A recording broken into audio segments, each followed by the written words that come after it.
Hey everybody, video 44 coming at you with another video. So, I don't love bringing rumors to you. As you probably may have heard me say in a previous video, there's so many different scenarios that are probably being called for, different GMs calling one another about different scenarios left and right. I just don't think it's worth your time to bring all of those rumors to you because some of them don't even come from credible sources.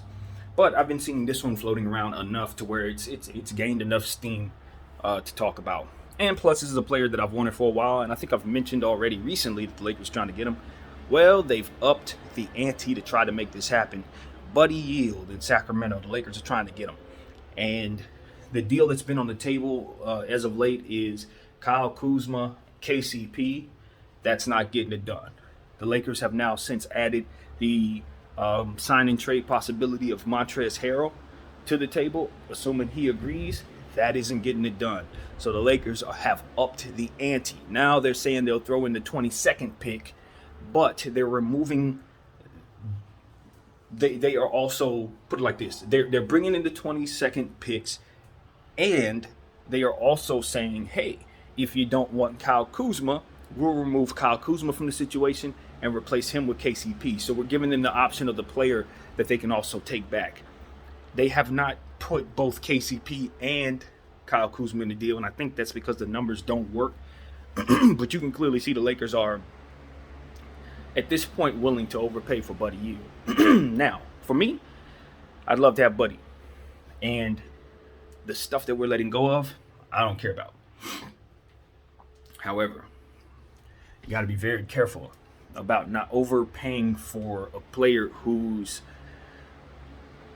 not quite there yet in terms of what he's going to become.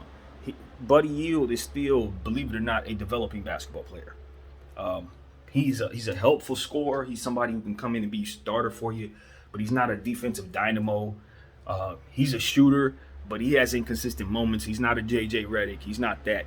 He's a guy who's more of a shot maker with shooter's ability. That's the best way I know how to describe that.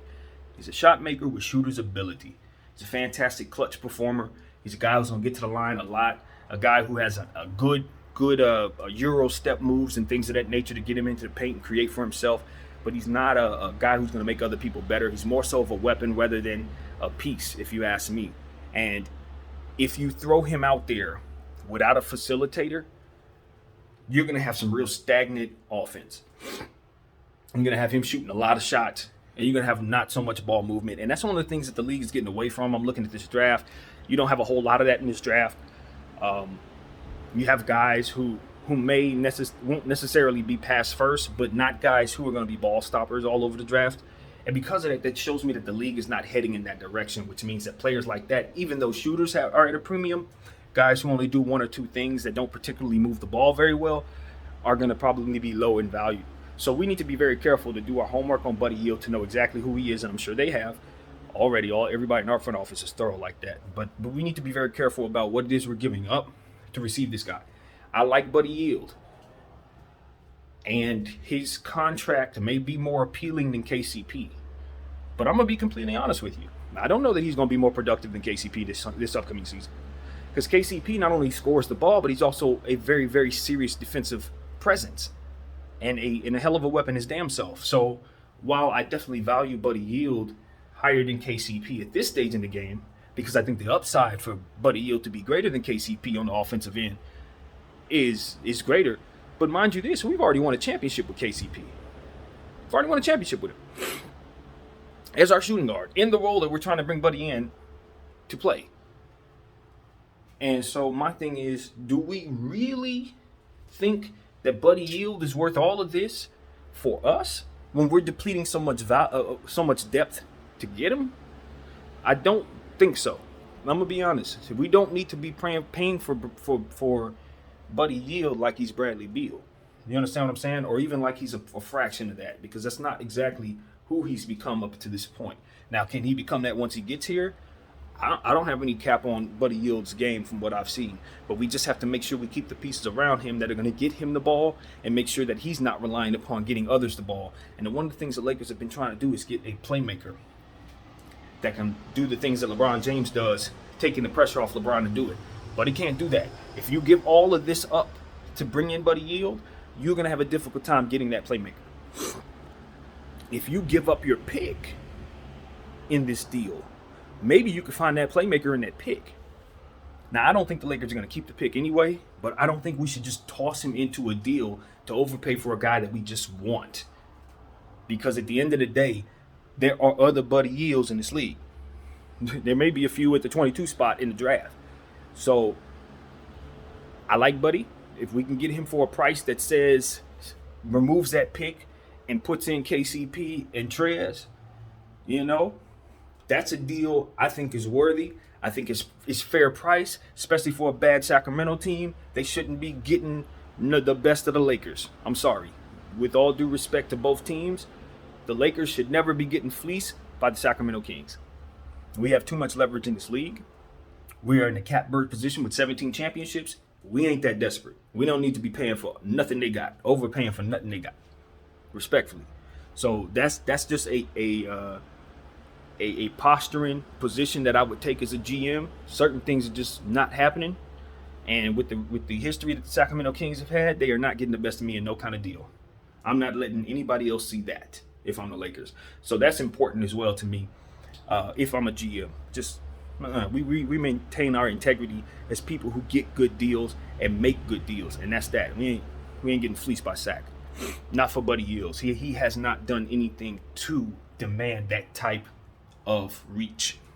Not yet in his career. No. Not at all. So at this point, I'm saying no to that deal, period. Bring down the price, Sac, or we can move on. Now, that's just my stance. Who knows what the Lakers do? And if we bring in Buddy Hield at that deal, it's not like I'm going to cry because I really do like this piece. But I just know better than to overpay or overreach for players that are incomplete, for which Buddy is. Another deal that's been mentioned, I don't know how true this is. From what I understand, this could actually have been a hypothetical that the media has run with. But I thought it was kind of funny. Kyle Kuzma and the 22nd pick for Joe Ingles. Of course, I'm not doing that deal. No way in hell. But I do think it's kind of funny thinking about what Paul George might be thinking if Joe Ingles ends up a Laker. That is his rival. That's a guy he would much rather not be guarded by. That's a guy who gives him nightmares, as we know. It just is what it is. He don't want to see Joe Ingles. We're going to throw him on. We're going to throw Joe Ingles on him. And that's going to be a running joke for an entire season and beyond. So even though there's no way in hell I would pay that price for Joe Ingles, I still love the idea of having him on this team. So however we get him, if we get him, I'm going to laugh about it.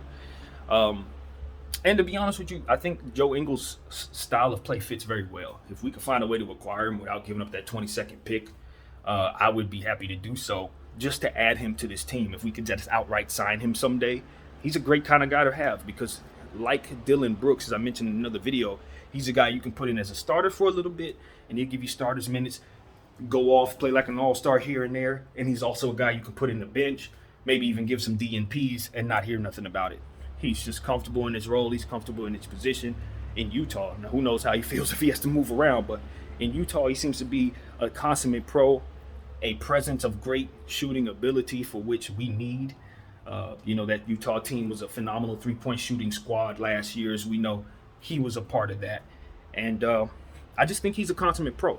Like I said, he's somebody who's going to give you one of your biggest rivals headaches. And if nothing else, another thing he has to think about when the trolls are screaming. And that's a good thing for the Lakers. You want to give yourself as much edge as possible against your rivals. So, I like the idea of bringing him in just as a psychological FU to the Clippers.